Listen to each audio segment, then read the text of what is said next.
বন্ধুরা, রুটি তো প্রতিদিনই তৈরি করেন। একবার এই তুলো রুটি বানিয়ে দেখুন। দুদিন রেখে দিলেও শক্ত হয়ে যাবে না। বারবার রুটি বানানোর কোনোই ঝামেলা ঝঞ্ঝট নেই। সকালে একবার রুটি বানিয়ে রাতেও খেতে পারবেন। রুটি সুপার সফট থাকবে। এতটাই ভালো খেতে হবে, কখন যে একটা জায়গায় 4টে খেয়ে নেবেন বুঝতেই পারবেন না। এইভাবে রুটি বানালে গ্যাস অম্বলের কোনোই সম্ভাবনা থাকবে না। আর রুটি দেখে বুঝতেই পারছেন কতটা সফট হয়েছে। হাতের মুঠোয় নিলেও ছিঁড়ে ফেটে যাচ্ছে না। আর হ্যাঁ, সবথেকে বড় কথা, এই রুটি খাওয়ার জন্য দাঁতের প্রয়োজন নেই, মাড়ি দিয়েই হয়ে যাবে। তাই বয়স্ক মানুষ থাকলে গরম জলে রুটি ভেজানোর কোনোই প্রয়োজন হবে না। সম্পূর্ণ ভিডিও দেখতে থাকুন।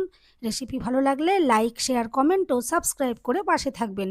দেখে নেওয়া যাক আজকের রেসিপি। নমস্কার বন্ধুরা, আমি পাপড়ি পদ্মাবতী ফুড ক্রিয়েশনে আপনাদের সবাইকে স্বাগত।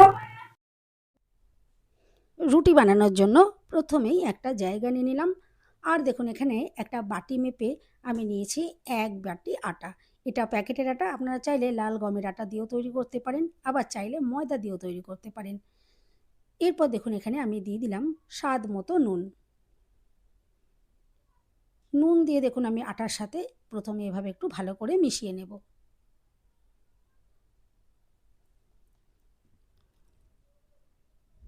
দেখুন এভাবে একটু নেড়েচেড়ে আমি এটা মিশিয়ে নিলাম। এরপরে আটা মাখার জন্য জলের প্রয়োজন। আমি এখানে দেখুন গ্যাস জ্বালিয়ে একটা জায়গা বসিয়েছি। আর দেখুন, যে বাটি মেপে আমি আটা নিয়েছি ওই বাটিরই 1.5 বাটি এখানে জল দিয়ে দিচ্ছি। মাপ একটু খেয়াল রেখে আপনারা তৈরি করবেন, দেখবেন একদম পারফেক্টভাবে বানাতে পারবেন। এরপর এখানে দিয়ে দিচ্ছি 1 চামচ মতো তেল। তবে যদি অ্যাসিডিটির সম্ভাবনা থাকে বা অ্যাসিডিটি হয়, তাহলে কিন্তু এটা আপনারা নাও দিতে পারেন। এখানে তেল ছাড়াই আপনারা বানাতে পারবেন। এরপরে জলটা দেখুন খুব ভালো করে আমি ফুটিয়ে নিয়েছি। আর এখানে একটু অন্য পদ্ধতিতে এই আটাটা মাখবো। দেখুন জলটা এভাবে খুব ভালো করে আমি ফুটিয়ে নিলাম। তারপরে গ্যাসের ফ্লেমটা একদম লোতে করে দিয়েছি। আর যেই আটাটা আমি আগে থেকে মেপে নিয়েছিলাম, সেই আটাটা দেখুন আমি সবটা এখানে দিয়ে দিলাম। আর এরপরে দেখুন ভালো করে জলের সাথে মিশিয়ে নিচ্ছি। নর্মাল যেভাবে আমরা আটা মাখি সেভাবে নয়, দেখুন একটু অন্য পদ্ধতিতে এই আটাটা আমি মাখছি। দেখুন খুব ভালো করে নাড়াচাড়া করে জলের সাথে আটা ভালো করে দেখুন মিশিয়ে নিয়েছি। আর গ্যাসের ফ্লেমটা কোনো মতেই বাড়ানো যাবে না, একদম লোতে রেখেই তৈরি করতে হবে। দেখুন খুব ভালো করে এভাবে মিশিয়ে নেওয়ার পরে আমি এটা চাপা দিয়ে মিনিট 2 এইভাবেই সেদ্ধ করে নেব।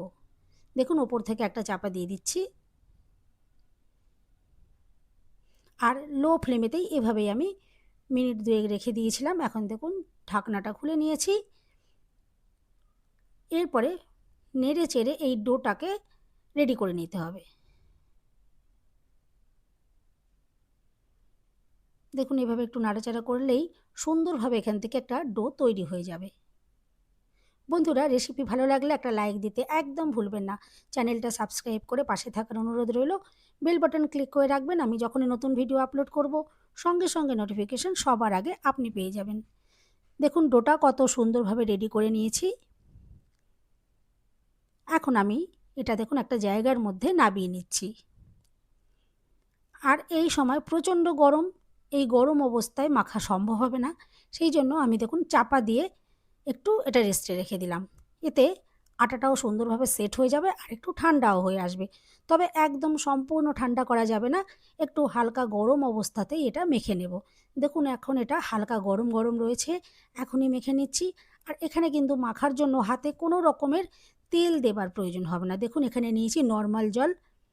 নর্মাল জল দেখুন এভাবে বারে বারে অল্প অল্প করে দিয়ে এই আটাটা মেখে নিতে হবে।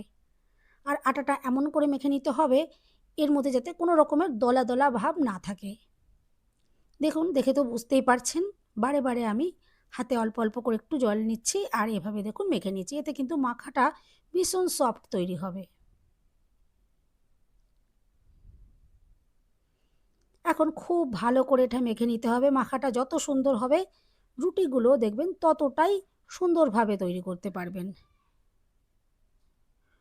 রুটি পারফেক্টভাবে বানানোর জন্য আটা মাখাটা কিন্তু খুবই জরুরি। সঠিকভাবে কিন্তু এই আটাটা মেখে নিতে হবে। দেখুন আর একটু লক্ষ্য রাখতে হবে এই আটার মধ্যে কোনো রকম যেন দলা দলা ভাব না থেকে যায়। দেখুন একদম মসৃণ করে আমি এই আটাটা মেখে নিয়েছি। এখন এখান থেকে লেচি তৈরি করে নিচ্ছি। আর লেচিগুলো তৈরি করে নেওয়ার পর প্রত্যেকটা লেচিকে হাতে নিয়ে একটু হাতের তালুতে দেখুন রেখে গোল গোল করে আমি রেডি করে নেব। এই স্টেপটা অবশ্যই করবেন, এতে এইভাবে যদি তৈরি করে নেন তাহলে কিন্তু বেলতে কিন্তু খুব সুবিধা হয়, গোল গোল করে বেলতে পারা যায়। দেখুন আমি এভাবেই প্রত্যেকটা লেচিকেই গোল গোল করে রেডি করে নিলাম। লেচিগুলো একদম রেডি এখন। এরপরে বেলে নিতে হবে। দেখুন সামান্য আমি গুঁড়ো আটা এখানে দিয়ে দিয়েছি আর একটা লেচি নিয়ে বেলে নেব। নর্মাল ঠিক যেভাবে আমরা রুটি বেলি সেভাবেই বেলে নেব, তবে একটু খেয়াল করে বেলবেন যাতে সব দিকটা সমান হয়, কোনো দিক মোটা বা কোনো দিক পাতলা এরকম যেন না হয়। দেখুন রুটি আমি বেলে নিয়েছি, নর্মাল যেরকম রুটি হয় সেভাবেই এটা রেডি করে নিয়েছি। এরপরে ভেজে নেওয়ার জন্য একটা ফ্রাই প্যান ভালো করে গরম করে নিয়েছি আর একটা রুটি দেখুন দিয়ে দিয়েছি। আর একটু যখন ওপর দিকটা ফুলে ফুলে উঠবে তারপর দেখুন এটা আমি উল্টে দিলাম। আর দেখুন আস্তে আস্তে কত সুন্দরভাবে এই রুটি ফুলে উঠবে। এখন এইভাবেই দেখুন একটু চেপে চেপে আমি দুটো সাইড খুব ভালো করে ভেজে নেব। আর প্রত্যেকটা রুটি একদম ফুটবলের মতো ফুলকো ফুলকো তৈরি হবে। আর এই রুটিগুলো অবশ্যই হাই ফ্লেমে ভাজবেন, একদম সুপার সফট তৈরি হবে। দেখুন কতটা ফুলকো তৈরি হয়েছে আর কত সুন্দরভাবে আস্তে আস্তে ওপরে কালারও চলে আসবে। দেখুন কতটা দুর্দান্তভাবে রুটিটা ফুলকো তৈরি হয়েছে।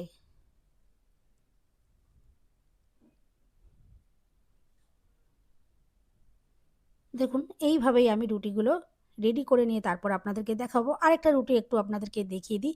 আবারও দেখুন একটা রুটি আমি ফ্রাই প্যানে দিয়ে দিয়েছি আর দেখুন উল্টে পাল্টে ভেজে নিচ্ছি। যেমন সুন্দরভাবে এটা ভাজা হয়ে যাবে আর সুন্দর একটা কালারও চলে আসবে। দেখুন কতটা দুর্দান্ত দেখতে লাগছে। আর আগেই বলেছি প্রত্যেকটা রুটি একদম ফুলকো ফুলকো তৈরি হবে।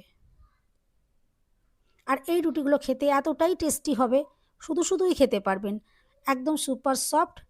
আর এইভাবে যদি রুটি বানানো হয়, জলটা যদি ফুটিয়ে তারপরে এই আটাটা যদি সেদ্ধ করে রুটি তৈরি করা হয়, এইভাবে রুটি করলে কিন্তু সেই রুটিগুলো খেলে গ্যাস অম্বলের কোনো সম্ভাবনা থাকে না। দেখুন একে একে রুটিগুলো আমি রেডি করে নিয়েছি আর এই রুটিগুলো তুলোর মতো নরম হবে। বাড়িতে যদি বয়স্ক মানুষ থাকে তাহলে ওনাদেরও কিন্তু এই রুটিগুলো খেতে একদমই সমস্যা হবে না। অনেক সময় বয়স্ক মানুষ থাকলে গরম জলে রুটি ভিজিয়ে রাখতে হয়, কিন্তু এই রুটিগুলো এতটাই সফট হবে গরম জলে রুটি ভেজানোর আর কোনোই প্রয়োজন হবে না।